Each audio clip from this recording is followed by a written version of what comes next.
ଶୀତ ବର୍ଷାର ଲୁଚକାଳି ଖେଳ। ପଶ୍ଚିମା ଝଡ଼ ପ୍ରଭାବରେ ଏସବୁ ଜିଲ୍ଲାରେ ବର୍ଷିବ।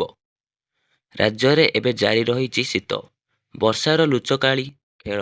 ହାଲୁକା ଥଣ୍ଡା ଅନୁଭବ ହେବା ସହ କିଛି ସ୍ଥାନରେ ସ୍ୱଳ୍ପରୁ ମଧ୍ୟମ ଧରଣର ବର୍ଷା ହେଉଛି।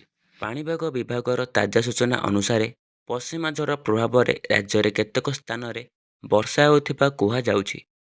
ବିଶେଷ କରି ଉପକୂଳ ଓଡ଼ିଶାରେ ବଦଳିଛି ପାଣିପାଗ।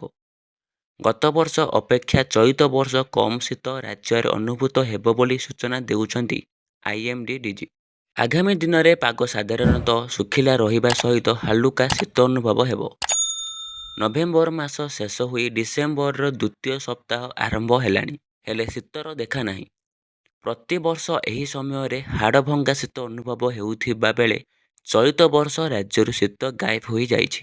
ବିଶେଷ କରି ଆଜି କେନ୍ଦ୍ରାପଡ଼ା, ପୁରୀ, ଜଗତସିଂହପୁର, ଖୋର୍ଦ୍ଧା, କଟକ, ଢେଙ୍କାନାଳ ଓ ଯାଜପୁରରେ ପାଗ କୋହଲା ରହିବା ସହିତ କେତେକ ସ୍ଥାନରେ ହାଲୁକାରୁ ମଧ୍ୟମ ଧରଣର ବର୍ଷା ହୋଇପାରେ ବୋଲି ବିଭାଗ ପକ୍ଷରୁ କୁହାଯାଉଛି।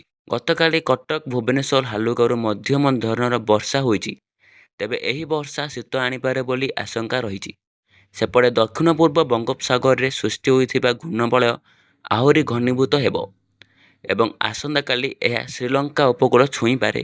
ଏହିପରି ଲାଟେଷ୍ଟ ଖବର ଜାଣିବାକୁ ହେଲେ ଆମ ଚ୍ୟାନେଲକୁ ସବସ୍କ୍ରାଇବ୍ କରିବା ସହ ଭିଡ଼ିଓକୁ ବହୁ ମାତ୍ରାରେ ସେୟାର କରିବାକୁ ଜମାରୁ ବି ଭୁଲିବେ ନାହିଁ।